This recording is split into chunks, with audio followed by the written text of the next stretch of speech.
I got some sand ginger.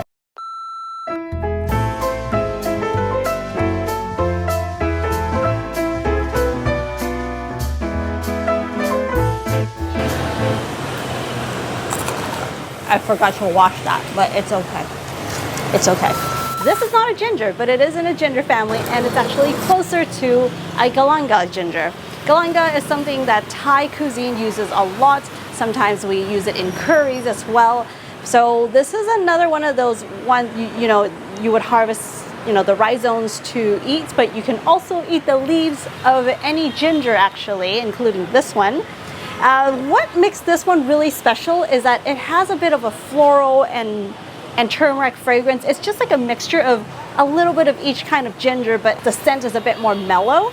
And what's super cool about this, and that it works well for me, is that this grows as a small plant. It's pretty short, it stays low, almost like a ground cover, and it grows in the shade. That is super exciting for me, especially because in the US I have like a narrow shaded garden, so anywhere that I like to fill in a little bit just to make the most out of my space for growing food, this is the one I would stick in. And the flowers are beautiful. They look like tiny little white and purple orchids or something. They're just really beautiful ginger that I would not have recognized this to be ginger if I just saw the plant. Oh, by the way, you guys, I'm testing out different cameras and different lenses, so let me know what you guys think of this one. Yeah, I am going to be planting these today in the GreenStalk garden. These like shade, full shade or full bright shade, maybe just like morning sun, and they definitely would die back in the winter. We just have to harvest it out and keep them until next spring, just like you would with normal ginger, especially if you get like winter rain like in zone 10 in Southern California. That's what we get a lot. I have to make sure that I take out the rhizomes and the tubers, otherwise there's a good chance that they would rot out. Super exciting. One of the most popular cuisine using this as an ingredient is to make kind of like a dip or a sauce, or they make a lot of like dishes with chicken in it, that they would use this like make it into a paste or mince it, dice it up and put in some soy sauce, or they'll just use this in a sauce to marinate. So this is this smells really good, guys. It's like more mellow. All right, let me just set this down. Yeah, in case you guys are curious what it tastes like, let's go ahead and try one for you. And better get to planting because it's monsoon season right now. Looks like the rain clouds are coming in. Just in case if you want to see the crazy weather, here's a little snippet. Oh my gosh, it's hailing. I don't understand, why is there hail in like the summer is like Vietnam? The ice just hit my shoulder. Now back to the regularly scheduled programming. Anyway, I want to show you guys how beautiful these are. I got them at the wet market. There were no they didn't germinate, or there's no shoots on it yet when I first purchased them, but I did left them in a bag for a couple of weeks, and the plastic bag was open, but it's still, a bit warm. The room was just maybe in, I want to say like 80 degrees Fahrenheit, so it's still fairly warm to really encourage the germination.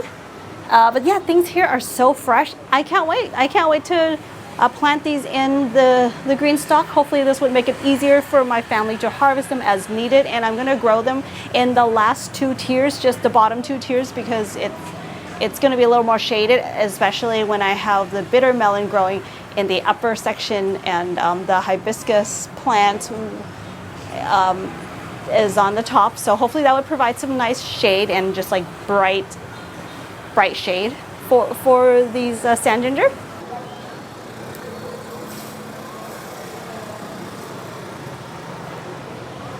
Try this for you.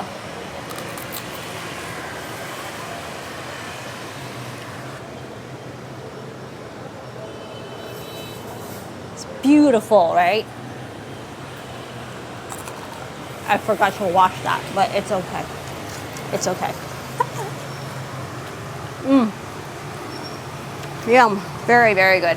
All right, let me just go ahead and wash this, and we're gonna try this one for you.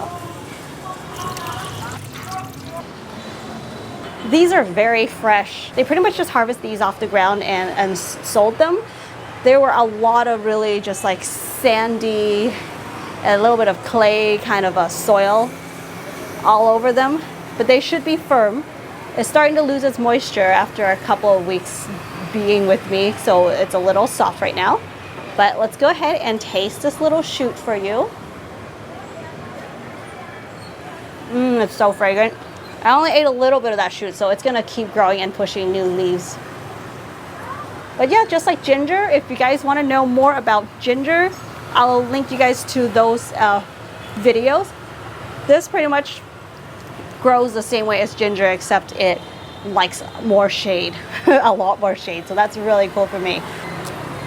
It is a little nutty, floral, a little bit like turmeric as well. It's just a mixture of the different types of gingers, but closest flavor I would say is, I would compare it to a galangal. That is a beautiful flavor. Oh my goodness. Wow. Definitely has a bit of a zing to it. Numbing, a little savory. It's so good. I like this flavor. If I were just to eat it plain, compared to all other gingers I've had, I definitely like this a lot more. And it's tender. It tastes almost like a young ginger, but it's not spicy like ginger. It's crisp and it's almost like a chestnut-like. Think of like a fresh sunchoke that you harvest, but with like a ginger, florals, turmeric sort of a flavor. It's not fibrous, so that's really cool about it. Let's take another bite.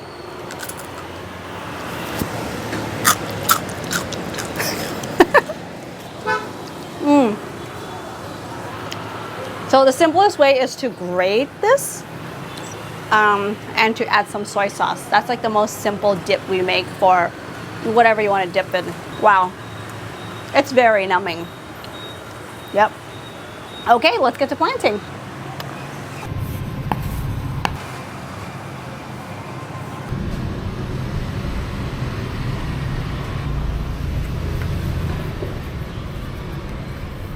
There.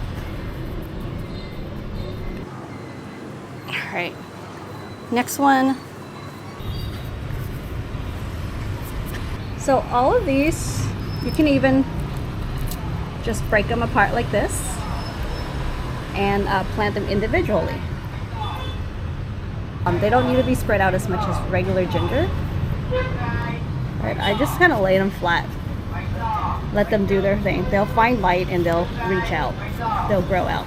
Just about half an inch, an inch. So that's it. You just water them, keep the soil moist, but not too wet because you tend to, you know, rot out ginger when it's too wet. So you want well-drained soil, and it likes sort of this humid, bright shade kind of environment. So yeah, the best way to go about this is to break it apart. So all of these, you can even just break them apart like this and plant them individually. You don't have to spread each one of these apart too much. Maybe just 6 inches or a foot would be okay. They really don't grow that big. Just drop them in there. Don't worry, they'll do their thing. They're really hardy. Oh, no, I'm just gonna stick some in the bottom. Okay.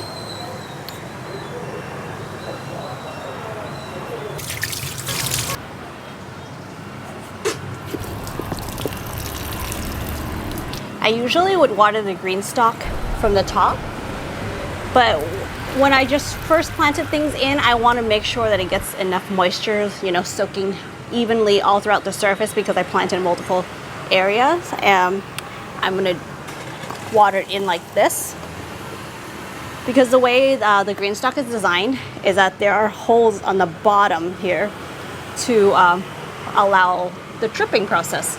So that would allow, you know, if there's like a root system, it would be able to grab onto water. But if you planted seeds, or in this case, these tubers that have not grown roots yet, I need to make sure that the soil is evenly moist.